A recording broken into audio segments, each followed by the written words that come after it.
Hello all. Friday అంటేనే చాలు ladies అందరికీ స్పెషల్ డే అని చెప్పుకోవచ్చు. చక్కగా తలస్నానం చేసి పూజ చేసుకుంటా ఇంట్లో ఉండే వైబ్రేషన్సే వేరు కదా.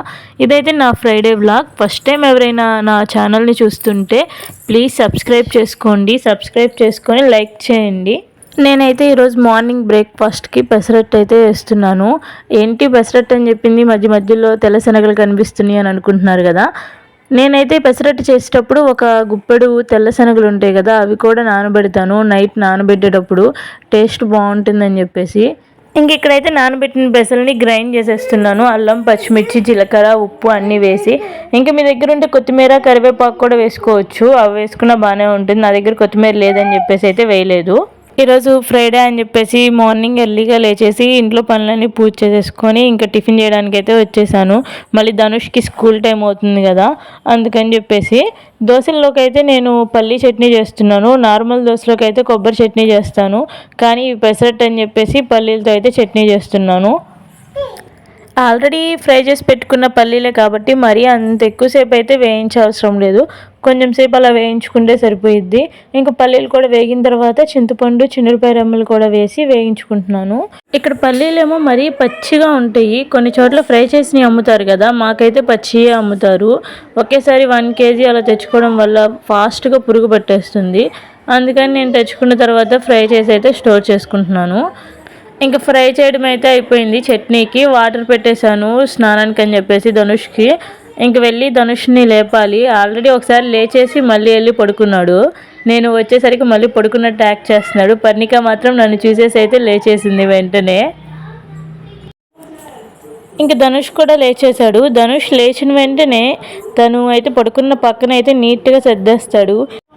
లేచిన వెంటనే బెడ్షీట్ని అంతా సర్దేసి కప్పుకున్న దుప్పటిని అయితే మడతేసేసి అప్పుడు వస్తాడు బయటికి.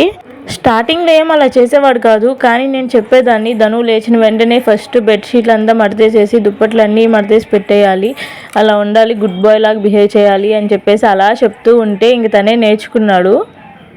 ఇక్కడైతే ఈ దుప్పటిని మడతేద్దామని ఫస్ట్ పరిచాడు. బెడ్ అంతా పర్ణిక ఎక్కి కూర్చొని నేను లగవనంటుంది.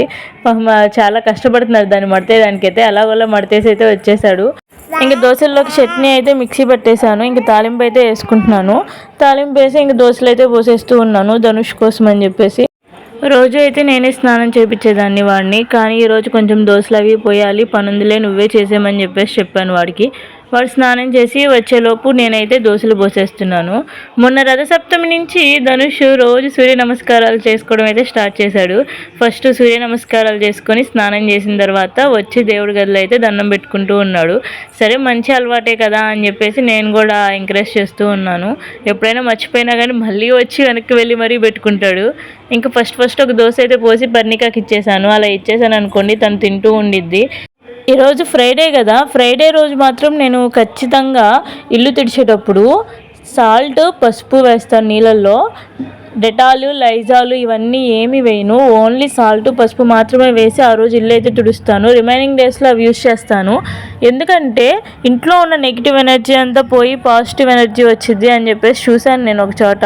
అందుకని చెప్పేసి ఆ రోజు నుంచి ఏముంది, జస్ట్ ఇల్లు తుడిచేటప్పుడు డెటాల్, లైజాల్ ప్లేస్లో సాల్ట్, పసుపే కదా అని చెప్పేసి ట్రై చేశాను. అప్పటి నుంచి నాకు ఎందుకో ఆ డే అంతా చాలా ప్రశాంతంగా, చాలా నీట్గా అంతా ఉన్నట్లు అనిపించింది. ఒకసారి మీరు కూడా ఇలా చిన్న టిప్పే కదా, ట్రై చేసి చూడండి. మీకు ఎలా అనిపించిందో మీ ఎక్స్పీరియన్స్ని కమెంట్ చేయండి. ఇల్లంతా శుభ్రంగా తుడిచేసుకున్న తర్వాత పర్ణికకి స్నానం చేయించేసి పడుకోబెట్టేశాను. ఎంతసేపులేండి, మళ్ళీ ఒక 1/2 అవర్లో లేచేసిద్ది. సో తనని పడుకోబెట్టేసి నేను కూడా వచ్చి పూజ చేసుకోవడం అయితే స్టార్ట్ చేశాను. ఫస్ట్ దేవుడి పటాలకి అది పూలు అది పెట్టుకొని అలంకరించేసుకున్నాను. మా పూజ గదిలో దేవుడి పటాలు కూడా చాలా ఎక్కువేం ఉండవు. మెయిన్ దేవుడి పటాలు అయితే ఉంటాయి. అంటే ఇప్పుడు వెంకటేశ్వర స్వామి కానీ, లక్ష్మీదేవి కానీ, సాయిబాబా, శివుడు, పార్వతులు, వినాయకుడు, కుమారస్వామి, వీళ్ళ పటాల వరకే ఉంటాయి. మా కులదైవం నాగేంద్ర స్వామి కాబట్టి ఆయన పటం కూడా ఉంటుంది, సుబ్రహ్మణ్య స్వామిది. వెంకటేశ్వర స్వామి పటాలు అయితే చాలానే ఉన్నాయి. మీకు అర్థమై ఉండిద్ది కదా, చూస్తుంటే ఎక్కువేం అనిపించవు, సింపుల్గా కొన్నే ఉంటాయి. పూజ అది కంప్లీట్ చేసుకొని హారతి అయితే ఇచ్చేసాను. ఈరోజు ఇంట్లో ఫ్రూట్స్ ఏం లేవు దేవుడికి పళ్ళు పెట్టడానికి, అందుకని కలకండ అయితే పెట్టేశాను. పర్ణిక లేచి కూడా వచ్చేసింది. హారతి అయితే తీసుకుంటుంది. దండం పెట్టుకోమని చెప్తుంటేనే ఉన్నా అలా పెట్టుకుంటా ఉంది. దీపారాధన చేసుకుంటే ఆ ఇంటికి వచ్చే కళే వేరు కదా. ఆ ప్లెజెంట్ మూడు అంతా ఎంత రిఫ్రెష్నెస్గా ఎంత ఫుల్ఫిల్గా అనిపించిద్దో. నాకైతే మైండ్ అంతా ప్లెజెంట్గా ఏదో తెలియని అనుభూతి తెలియని ఆనందం అయితే ఉండిద్ది. ఇంకా ఈరోజైతే ఖచ్చితంగా అష్టలక్ష్మి స్తోత్రం, సౌభాగ్యలక్ష్మి రావమ్మ పాటలు అయితే ఖచ్చితంగా పాడుకుంటాను నేనైతే. ఇంకా చాలా ఉన్నాయి కానీ అమ్మవారివి అన్నీ పాడేంత టైం ఉంటేనేమన్నా అన్నీ పాడుకుంటాను, లేదంటే ఈ రెండు మాత్రం ఖచ్చితంగా చదువుకుంటాను. పరిణిక కూడా నా పక్కన కూర్చొని వింటూ ఉంది, పాటలన్నీ నన్ను కదిలిస్తూ ఉంది. ఇంకా ఫ్రైడే నా పూజ అయితే ఇలా కంప్లీట్ చేసుకున్నాను. ఇంకా ఆఫ్టర్నూన్ లంచ్లోకి అని చెప్పేసి దోసకాయ టమాటా కూర అయితే చేస్తున్నాను. ఆ టమాటాలు అవన్నీ కోసి మగ్గబెట్టేసి దోసకాయ ముక్కలు కూడా కట్ చేసేసుకుని వేసేసుకున్నాను. పరిణిక కూడా ఒక 2 ముక్కలు ఇచ్చాను. దోసకాయ అన్న కీరా అన్న భలే తింటుంది పరిణిక. అందుకే ఇవనే కాదు ఏదైనా వెజిటేబుల్స్ ఇలాంటివి అయితే కట్ చేసి ఇచ్చేస్తాను పీసెస్గా. ఇంకా అన్నం వండేసి ధనుష్కి కర్రీతో కలిపేసి లంచ్ అయితే పంపించేశాను. ఇంకా పరిణికకైతే అన్నం పెడుతున్నాను. పిల్లలకి అన్నం పెట్టడం అంటే దాన్ని మించిన ఇంకొక టాస్క్ ఇంకోటి ఉండదేమో, అంత పెద్ద టాస్క్. అస్సలు ఒక్క చోట నిలవదు, పై ఫ్లోర్కి ఎక్కేస్తుంది. మెట్లు ఆగు అన్నా కానీ ఆగదు. ఇప్పుడు మెట్లు ఎక్కడం నేర్చేసుకున్న కాడి నుంచి కొంచెం సేపు చూడకపోతే చాలు స్టెప్స్ ఎక్కేసి పైకి వెళ్ళిపోతుంది. ఎలాగోలా పరిణికకైతే అన్నం తినిపించేశాను. ఇంకా నేను కూడా ఆఫ్టర్నూన్ లంచ్ చేసేసి కొంచెం సేపు అలా ఉన్న తర్వాత ఇంక ధనుష్ని అయితే తీసుకురావడానికి వెళ్తున్నాను స్కూల్కి. రోజు అయితే మామయ్య వెళ్తారు తీసుకొని రావడానికి, కానీ ఈరోజు మాత్రం వాడు నన్నే రమ్మని చెప్పేసి అడుగుతూ ఉన్నాడు. అందరూ వాళ్ళ పేరెంట్స్ వస్తున్నారు, నువ్వు మాత్రం రావట్లేదు అది ఇది అని చెప్పేసి. సరేలే వెళ్ళి తీసుకొద్దామని ఇంకా స్కూల్కి అయితే వెళ్తున్నాము. ఇంకా స్కూల్కి వెళ్ళి తీసుకొని అయితే వచ్చేస్తున్నాను ధనుష్ని. ఆ బ్యాగ్ నాకు ఇచ్చేసి వాడేమన్నా లంచ్ బ్యాగ్ తీసుకొని చక్కగా జాలీగా వెళ్తూ ఉన్నాడు. ఇంకింతే కదా మన పని, వాళ్ళ లంచ్ బ్యాగ్లు మోసుకోవడం, వాళ్ళ స్కూల్ బ్యాగ్లు మోసుకోవడం, ఇంకిదే అనుకుంటా. ఇక్కడికి వచ్చేస్తేనేమన్నా పరిణిక వాళ్ళన్న లంచ్ బ్యాగ్ తీసుకొని తను కూడా వెళ్ళాలంటే ఎక్కడికో అది తగిలిచ్చేసుకొని బాయ్ చెప్తుంది, గేట్స్ ఓపెన్ చేయమంటుంది బయటికి వెళ్ళాలని.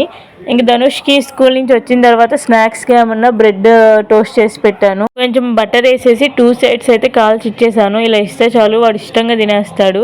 ఇదేమన్నా ఈవినింగ్ డిన్నర్లోకి. ఆల్రెడీ ఆఫ్టర్నూన్ కర్రీ దోసకాయ టమోటా అని చెప్పాను కదా, అది ఉంది కొంచెము, కానీ ఎందుకో స్పైసీగా తినాలనిపిస్తుందంట. ఏమన్నా చేయమని చెప్పేసి అడిగితే నేను సింపుల్గా అయిపోయి చేసేస్తున్నాను. జస్ట్ అలా ఆనియన్స్ పచ్చిమిర్చి ఒక్కటే కట్ చేసి పెట్టుకున్నాను. ఇంకా టొమాటోస్ అవి కూడా ఉన్నాయి కానీ యూజ్ చేయలేదు. ఈ హైలో ఏమన్నా మార్నింగ్ దోశల్లోకి అని చెప్పేసి సపరేట్గా గిన్నెలోకి తీసి పెట్టుకున్నాను కదా, అది కొంచెం ఎందుకులే అని చెప్పేసి వేసేస్తున్నాను. ఇంకా ఆయిల్ వేసుకున్న తర్వాత కొంచెం జీలకర్ర ఇంకా తాలింపు గింజలు అయితే వేసి ఫ్రై చేసుకున్నాను. ఫస్ట్ తాలింపు గింజలు కూడా వేసి ఫ్రై చేసుకున్న తర్వాత కట్ చేసి పెట్టుకున్న ఆనియన్స్ పచ్చిమిర్చి అయితే వేసుకున్నాను. పచ్చిమిర్చి అంత ఘాటుగా ఏం లేవు, అందుకని ఒక 2-3 పచ్చిమిర్చి దాకా వేసాను. పిల్లలకి పెట్టుకోవడం కదా, కొంచెం ఘాటుగా ఉంటే తగ్గించేసుకోండి. ఆనియన్స్ పచ్చిమిర్చి బాగా ఫ్రై అయిన తర్వాత కరివేపాకు కూడా వేసుకొని ఫ్రై చేసుకోవాలి. ఆనియన్స్ అవి బాగా ఫ్రై అయిపోయిన తర్వాత ఇప్పుడు కొంచెం సాల్ట్ కొంచెం కారము వేసుకొని ఫ్రై చేసుకోవాలి. కారం చూసి వేసుకోండి. ఇక్కడ మా ధనుష్ కొంచెం స్పైసీగా ఉన్నా తింటాడు కాబట్టి నేను కారం ఒక 2 టేబుల్ స్పూన్స్ దాకా వేసాను. 2 అంటే అవి చిన్న చిన్న స్పూన్స్ లేండి. సో పిల్లలకు పెట్టుకునేది కాబట్టి చూసి మీకు సరిపడా కారం అయితే వేసుకోండి. ఇంకా ఉప్పు కారం కూడా వేసిన తర్వాత ఫ్రై చేసేసుకొని దానిలో అన్నం మిక్స్ చేసుకోవడమే. నేనైతే ఏ వెజిటేబుల్స్ వేయట్లేదు, ఏ మసాలా పౌడర్ కానీ ఏమీ వేయలేదు, జస్ట్ నార్మల్గా కుక్ చేసేసాను అంతే. రైస్ కూడా వేసేసుకున్న తర్వాత మొత్తం అంతా బాగా మిక్స్ చేసేసుకోవడమే. మిక్స్ చేసేసుకున్న తర్వాత ఒకసారి సాల్ట్ సరిపోయిందో లేదో చూసుకొని ఒకవేళ తక్కువైతే కొంచెం యాడ్ చేసుకోండి. ఇదైతే మా నైట్ డిన్నర్లోకి ఇలా చేసేసాను. ఇంకా ఇది మిక్స్ చేయడం అయిపోయిన తర్వాత పిల్లలకి పెట్టేసి నేను తినేసి అయితే పడుకుని పోయాము. మా ఫ్రైడే అయితే ఇలా గడిచింది. మీ అందరికీ ఈ వ్లాగ్ నచ్చిందని చెప్పేసి అనుకుంటున్నాను. Thanks for watching. Please subscribe.